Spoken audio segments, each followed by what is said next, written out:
দেখো বন্ধুরা, সবাইকে জানাই শুভ দীপাবলি, প্রীতি, শুভেচ্ছা এবং অভিনন্দন। আর বড়দেরকে জানাই আমার প্রণাম।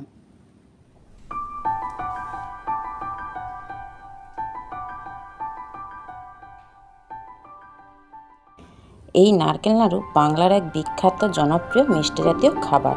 এই নাড়ু তৈরি করা খুব সহজ হলেও পাক দেওয়া খুব জরুরি। পাক ঠিকঠাক না হলে সমস্ত নাড়ু ভেঙে যাবে। তার জন্য আমার এই ভিডিওটা তোমরা দেখে বাড়িতে ট্রাই করতে পারো, একটাও নাড়ু ভাঙবে না। তাহলে চলো পুরো ভিডিওটি দেখতে থাকো। এখানে আমি নিয়েছি 4টে নারকেল। 4টে নারকেলের জন্য লাগবে 1 কেজি চিনি।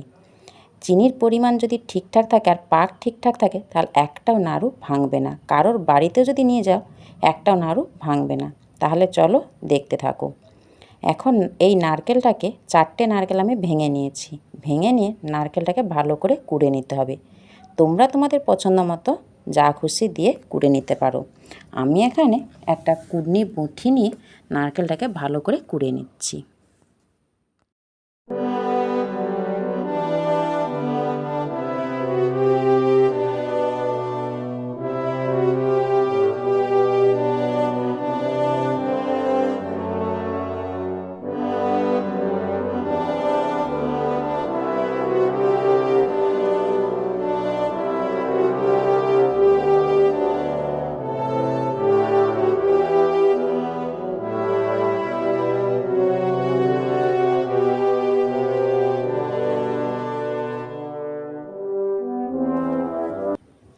এবার ভারী তলাযুক্ত পাত্র নিয়ে তাতে কুড়োনো নারকেলগুলো সমস্ত সেই পাত্রের মধ্যে ঢেলে দিতে হবে।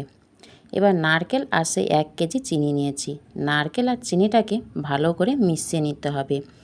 এই নারকেল চিনিটাকে ভালো করে মিশিয়ে নিলে পাক কিন্তু ঠিকঠাক হবে।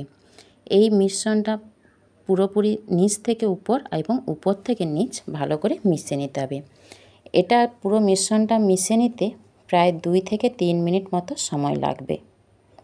আর এদিকে মেয়ে দেখো খুব দুষ্টুমি আরম্ভ করে দিয়েছে। এটি আমি বানিয়েছিলাম কালী পুজোর এই নারকেল মিষ্টি ভোগ দেব। তার জন্য এখানে আমি আজকে নারকেল মিষ্টি বানিয়ে নিচ্ছি।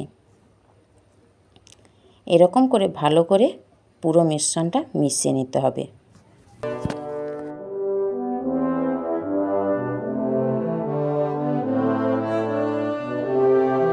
এবার নারকেল আর চিনি ভালো করে মিশিয়ে নিয়ে একটা থালা ঢাকা দিয়ে দিতে হবে। এখন এবার একটা কড়াই হালকা আঁচে বসিয়ে দিতে হবে এবং সেই নারকেল আর চিনির মিশ্রণটি সেই কড়াইয়ের মধ্যে ঢেলে দিতে হবে। আর ক্রমাগত নাড়তে থাকতে হবে। নাড়তে থাকা বন্ধ হলে মিশ্রণটি কড়াইয়ের তলায় লেগে যেতে পারে এবং পুড়ে যেতে পারে। তখন সমস্ত নাড়ু পোড়া গন্ধ চলে আসবে, খেতে কিন্তু একটু ভালো লাগবে না। তার জন্য ক্রমাগত নাড়তে থাকতে হবে। আর চিনিটি কিন্তু নারকেলের সঙ্গে ধীরে ধীরে গলে যাবে এবং নারকেলের সাথে মিশে যাবে। আর মিশ্রণটি নরম ও আঠালো হতে শুরু করবে।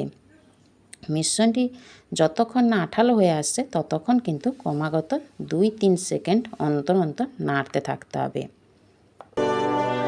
এবং মিশ্রণটি যখন বেশ ঘন হয়ে যাবে এবং কড়াইয়ের ধার থেকে সরে আসতে শুরু করবে, তখন ভাববে নাড়ুটি প্রায় হয়ে আসছে। তাই যতক্ষণ না মিশ্রণটি কড়াইয়ের গা থেকে সরে আসছে ততক্ষণ কিন্তু নাড়তে হবে। এভাবে কিন্তু ক্রমাগত নাড়তে থাকতে হবে। এবার দিয়ে দিতে হবে 1 টুকরো আদাকে ভালো করে ছেঁচে আর 4টে এলাচ ভালো করে থেতো করে সেই মিশিয়ে নিতে হবে। এখন আবার ভালো করে সমস্ত কিছু মিশিয়ে দিতে হবে। কেউ আবার এই সময় হাফ কাপ দুধ ইউজ করতে পারো, তাহলে নাড়ুগুলো খুব নরম হবে এবং সাদা ধবধবে হবে। আমার কাছে সেই সময় দুধ ছিল না, যার জন্য আমি দিলাম না। এখন নাড়ু তৈরি করার জন্য আমার প্রায় সম্পূর্ণ তৈরি হয়ে আসছে। এবার এই পুরো প্রক্রিয়াটি প্রায় 15 মিনিট থেকে 25 মিনিট সময় লাগতে পারে। এবার নাড়ু মিশ্রণটি তৈরি হয়ে গেলে মিশ্রণটি কিন্তু একটি থালায় তুলে হালকা ঠান্ডা করে নিতে হবে।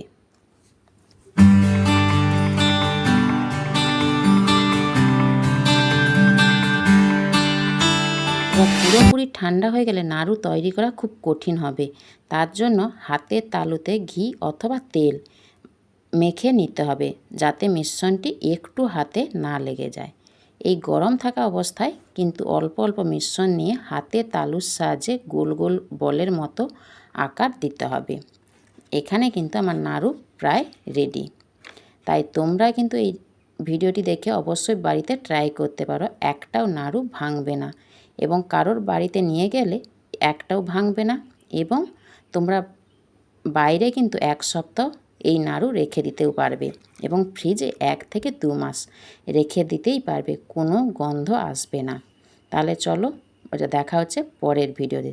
ততক্ষণ ভালো থাকবে, সুস্থ থাকবে। নমস্কার।